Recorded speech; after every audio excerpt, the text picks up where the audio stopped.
Sollicité par tous les présidents qui se sont succédé ces dernières années à la tête du club, Moussa Saïb a été contacté officiellement par la direction actuelle, mais en raison de ses obligations familiales, il a été encore une fois contraint de décliner poliment la proposition qui lui a été faite par le président Achour Cheloul. C'est vrai qu'on m'a relancé mais il est impossible que je vienne maintenant et cela pour des raisons familiales, nous a déclaré Saïd dans la soirée d'avant-hier. Jouissant d'une grande estime chez les supporters, tous les présidents qui se sont succédés à la tête du club ces dernières années veulent l'avoir à ses côtés. Mais comme il n'est pas un opportuniste et qu'il ne court pas derrière un salaire, Saïd n'acceptera jamais de travailler dans le flou et cela quel que soit le salaire qui lui sera offert. Il est l'un des rares joueurs à évoluer au haut niveau, et contrairement à certains qui s'accrochent coûte que coûte à leur poste malgré leur échec, Saïd ne court pas derrière l'argent, alors qu'il avait beaucoup donné à la JSK. Si on aime la JSK, on céderait 6 mensualités aux jeunes. L'ancien meilleur passeur du championnat français avec lequel on a eu une longue conversation dans la soirée d'avant-hier nous a confié que s'il avait été un employé dans le club, il aurait proposé à tous les autres employés qui touchent de gros salaires de céder 6 de leur mensualité aux jeunes catégories. Je ne vous cache pas que si j'étais au club, je proposerais à tous les employés du club, qui ne cessent de dire qu'on aime la JSK, d'offrir 6 de leur mensualité aux jeunes catégories. Lorsqu'on aime la JSK, on ne devrait pas hésiter à le faire, estime Saïb. Il faut dire que certains anciens joueurs et non pas tous ne cessent de dire que ce sont des enfants du club et n'hésitent pas à traiter tous ceux qui remettent en cause d'ennemis de la JSK, alors que sont gracieusement rémunérés et refusent de démissionner malgré leur échec. J'avais demandé au défunt Anachi de fixer lui-même mon salaire lorsque j'étais revenu pour jouer. Contrairement à certains anciens joueurs qui ne cherchent que leurs intérêts surtout avec les gros moyens mis à la disposition du club par Mobili, Saïb n'avait jamais exercé le moindre chantage que ce soit lorsqu'il était joueur ou entraîneur. Voulant confirmer si effectivement il n'avait pas négocié son retour à la JSK, Saïb révèle, lorsque j'avais décidé de rentrer au pays, je ne voulais jouer que pour la JSK. Et le défunt Anachi, Ala Yaramou, m'avait demandé quelles étaient mes exigences financières, je lui avais répliqué que s'il me payait selon ma valeur sur le marché, il lui serait très difficile, voire impossible, de le faire et c'est pour cela que je lui avais dit de fixer lui-même mon salaire et cela selon les moyens dont disposait le club à l'équipe. Lorsqu'on aime un club, on fait des concessions et on ne court pas uniquement derrière les salaires comme certains le font. Ni coupe ni championnat, la JSK a déjà raté sa saison. Après l'élimination en Coupe d'Algérie et la défaite concédée à domicile devant l'ES, l'ancien patron des jaunes et verts et de l'équipe nationale avoue que la JSK a d'ores et déjà raté sa saison.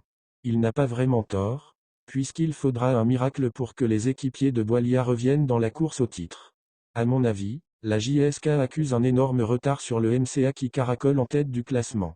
Il lui sera impossible de revenir dans la course au titre.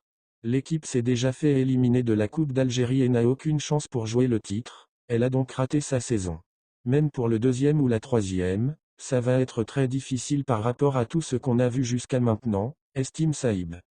L'espoir s'était vite évaporé avec un recrutement de seconde zone.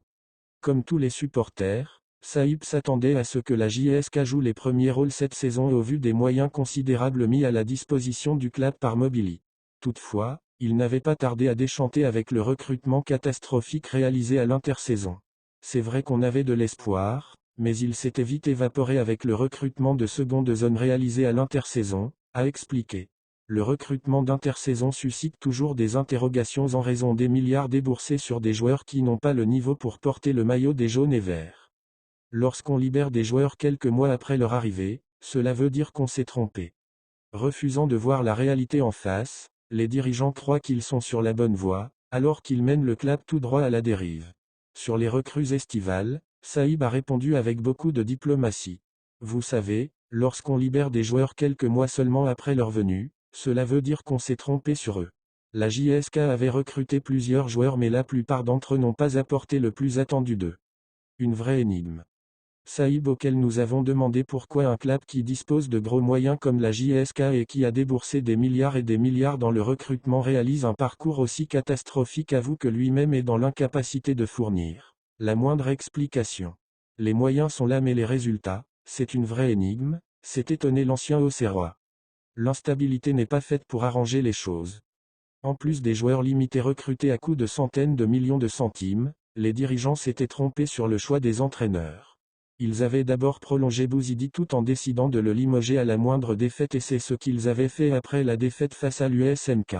Ils avaient recruté à sa place Almeida, mais celui-ci n'avait tenu que quelques matchs avant d'être renvoyé à son tour. À ce propos, Saïb dira, cette instabilité à tous les niveaux n'est pas faite pour arranger les choses. Vous savez, chaque entraîneur a sa méthode de travail et un joueur peut entrer dans les plans d'un entraîneur et pas avec un autre. 2 entraîneurs ont été limogés avant qu'Azedine qui était au poste de Dithies ne soit appelé pour coacher l'équipe. Il faut préparer la saison prochaine dès maintenant. Estimant que la JSK a déjà raté sa saison, Saïb croit que pour espérer faire la saison prochaine, il faudra dès maintenant commencer à bâtir une équipe compétitive capable de jouer les premiers rôles. Il faut préparer la saison proche dès maintenant. Il ne faut surtout pas refaire les erreurs qui ont été commises depuis l'intersaison. Il n'y a pas de place au hasard, confie Saïb. Un Dithies ou un manager avec carte blanche pour bâtir une nouvelle équipe. Saïb croit que la direction ne devra pas attendre la fin de la saison pour nommer dès maintenant un responsable de la section ou un Dithies ou un manager général et cela pour lui permettre de suivre les joueurs à recruter et de voir de plus près la valeur de l'effectif actuel. Pour lui, ça serait une erreur d'attendre la fin du championnat pour entamer la saison à venir. Il faut que la direction désigne dès maintenant quelqu'un que vous appelez comme vous voulez un responsable de la section ou un Dithies ou un manager pour préparer les saisons à venir. Il doit avoir carte blanche et c'est lui qui devra recruter sans que personne ne lui chuchote à l'oreille pour ramener X ou Y. Il doit avoir le pouvoir décisionnel pour donner un coup de pied dans la fourmilière. Il ne faut surtout pas refaire les mêmes erreurs si on veut aller loin, a indiqué celui qui avait offert à la JSK son dernier titre de champion d'Algérie. Au lieu de chercher à l'avoir même comme conseiller, les dirigeants de la JSK veulent utiliser son nom comme ils l'ont fait avec d'autres avant de les jeter.